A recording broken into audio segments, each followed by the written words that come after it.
শুভ সকাল বন্ধুরা, তোমরা সবাই কেমন আছো? আশা করি তোমরা সবাই ভালো আছো, আমরাও ভালো আছি। চলে এলাম আবার একটা নতুন ভিডিও নিয়ে তোমাদের সোমা বেঙ্গলি লাইফস্টাইলের। আমি সোমা, নদিয়া জেলার ছোট্ট শহর থেকে। বড়দের প্রণাম ও ছোটদের ভালোবাসা নিয়ে আমি আমার ভিডিওটা এখান থেকেই শুরু করছি। তো দেখতে থাকো, আশা করি সবার ভালো লাগবে।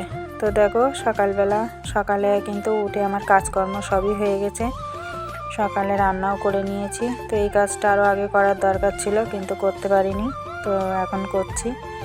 তো সকালে তিশার স্কুলে রান্না করে দিলাম, ও খেয়ে দিয়ে চলে গেল। তারপরে কিন্তু আমি আবার কাজে লেগে পড়েছি। তো সকালে যেহেতু ঠান্ডার জন্য একটু উঠতে দেরি হয়ে যায়, ওই জন্য একটু কাজও একটু লেটে হয়। কিছু করার নেই, ঠান্ডার জন্য এই ঠান্ডা জলে কাজ করতে গেলেও কষ্ট হয়, ওই জন্য আর পারি না। তো আগে অনেক কাজ করেছি, যত ঠান্ডা পড়ুক না কেন ভোরে উঠে কাজ করেছি, কিন্তু এখন আর সেটা পারি না, কিছু করার নেই। তো এখন শরীরটা আগে দেখতে হবে, তারপরে তো করতে হবে। তো এত ঠান্ডায় আর অত সকালে উঠে কাজ করি না। তো সকালে যেগুলো করার করে নিয়ে আগে তিশাকে রান্না করে দিয়ে ও স্কুলে চলে গেল।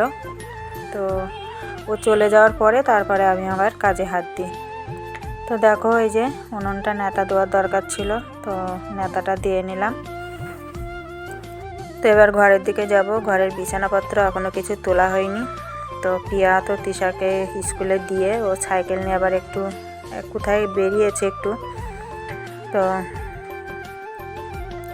ওই জন্য আমি বিছানার থেকে গুছিয়ে নিচ্ছি। বিছানাটা গুছিয়ে নিয়ে একেবারে ঘর ঝাড় দিয়ে ঘর মুছে নেব, নিয়ে তারপরে রান্নার দিকে যাব।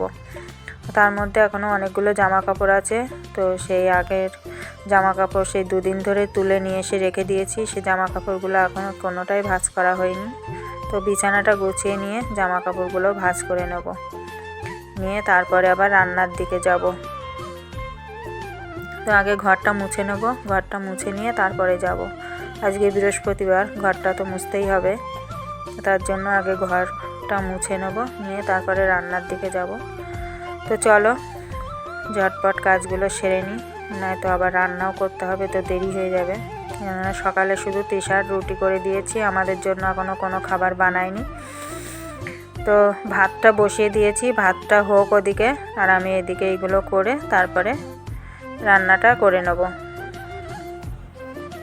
তো ভাতটা তো হতে একটু দেরি হবেই, তো ভাতটা হতে হতে আমার এদিককার কাজগুলোও হয়ে যাবে, আর সবজি কাটাও আছে, একেবারে রান্নাটা করে নেব।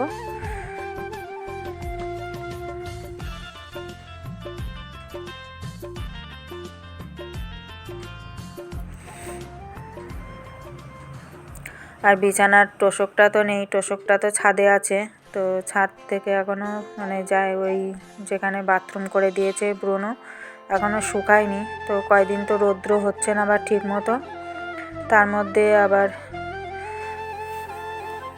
কালকে তো বৃষ্টি হচ্ছিল। কালকে দুপুরে 12টার দিক থেকে বৃষ্টি শুরু, মেঘলা হয়ে আকাশটা অন্ধকার করে আসলো, আর কালকে তো মেলতেই পারিনি, তো তার জন্য আর শুকাইও নি। তো আজকেও আবার একটু মেলে দিয়ে আসলাম, মেলে দিয়ে এসে তারপরে এদিকের এই কাজগুলো করছি। তো সকালেও জামা কাপড়গুলো মেলে দিয়ে এসেছি, আজকে আর ছাদে তোমাদেরকে নিয়ে যাইনি। তো প্রতিদিন আর একই ভিডিও, এই যে সকালবেলা উঠেই আগে ছাদে চলে যাই, গিয়ে জামা কাপড় মেলে দিয়ে এসে তারপরে এদিকে করি। তো যেদিন স্কুল থাকে তিশার, আগে স্কুলে পাঠিয়ে দিয়ে তারপরে কিন্তু আমি এই সমস্ত কাজই হাত দিই, কেননা নয়তো হয়ে ওঠে না।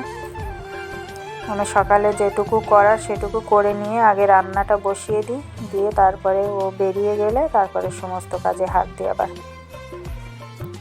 যেহেতু শীত বলে ঠান্ডার জন্য একটু দেরি করেই উঠছি।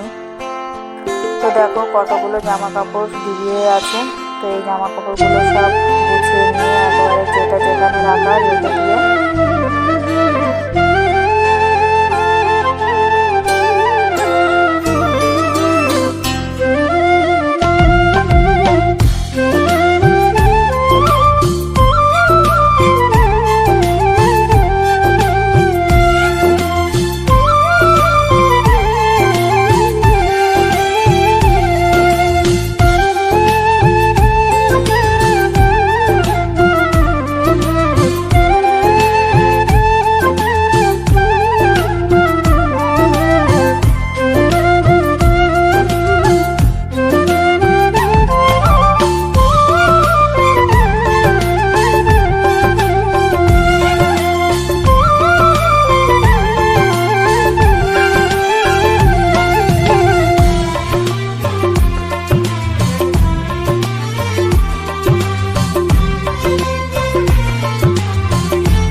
তো দেখো সমস্ত জামা কাপড় সব ভাঁজ করে গুছিয়ে নিয়েছি, নিয়ে এইবার সব জায়গার জিনিস জায়গায় রেখে দিচ্ছি।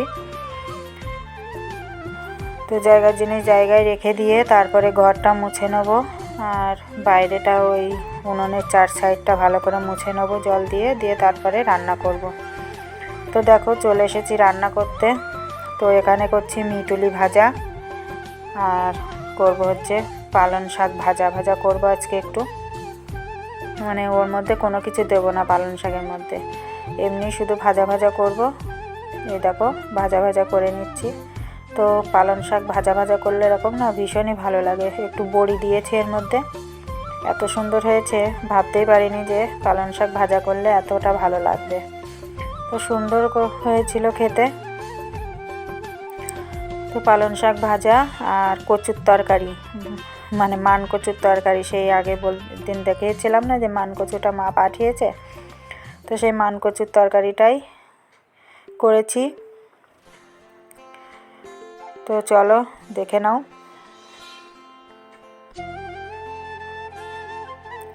তো এই যে দেখো কচুর তরকারিটা, তো এই দেখো রান্না বান্না আমার হয়ে গেছে। তো এবার আমি দুটো খেয়ে নেবো, আমার খিদেও পেয়ে গেছে। তো এই যে দেখাচ্ছি, দেখো এই যে এক সাইডে পালং শাক আর এক সাইডে মিটুলি, ওদিকে দেখো এই যে সকালে যে আলু ভাজাটা করেছি সেটা। তো দেখো আমার খিদে পেয়ে গেছে, তো তার জন্য আমি দেখো ভাত আর মানে পালং শাকটা আর কচুর তরকারিটা নিয়ে খেয়ে নিয়েছি। এবার দেখো জামা কাপড়গুলো কাচবো, তার জন্য দেখো জামা কাপড়গুলো সব নিয়ে নিচ্ছি। আর এই যে খাঁচার উপরে এক গামলা আছে, কিন্তু ওদিকে ওই মানে এক পাজা নিয়ে আসলাম ঘর থেকে, আর এখানে দেখো এক গামলা, আর বাথরুমের মধ্যেও এখন অনেকগুলো আছে। তো এইগুলো সব কাচবো এখন কেচে, বাসনগুলো সব মাজা হয়ে গেছে। তো এবার এই জামা কাপড়গুলো কেচে মেলে দিয়ে তারপরে পুজো দিতে চলে এলাম দেখো চান করে। তো আজকে বৃহস্পতিবার, এই দেখো ঘরটা বসিয়ে দিচ্ছি, আগে ঘরটা বসিয়ে দিয়ে তারপরে কিন্তু গোপালের চান করানো, তারপরে বাদ বাকি যে কাজগুলো সব করে নিয়ে পুজোটা দিয়ে নেব। তো ভিডিওটা আর বেশি বড় করব না, এ পর্যন্তই রাখবো। তো আবার আসবো একটা নতুন ভিডিও নিয়ে। তোমরা সবাই সুস্থ থেকো, ভালো থেকো, সাবধানে থেকো। আর আমার ভিডিওটা যদি ভালো লাগে লাইক কমেন্ট শেয়ার অবশ্যই করো, আর সবসময় আমার পাশে থেকো, আমিও তোমাদের পাশে থাকবো। এটাই আমার বলার, আর কিছু বলার নেই। তো চলো আজকে এই পর্যন্তই। তোমার ঠাকুর ঘরটা একটু দেখে নাও। টাটা।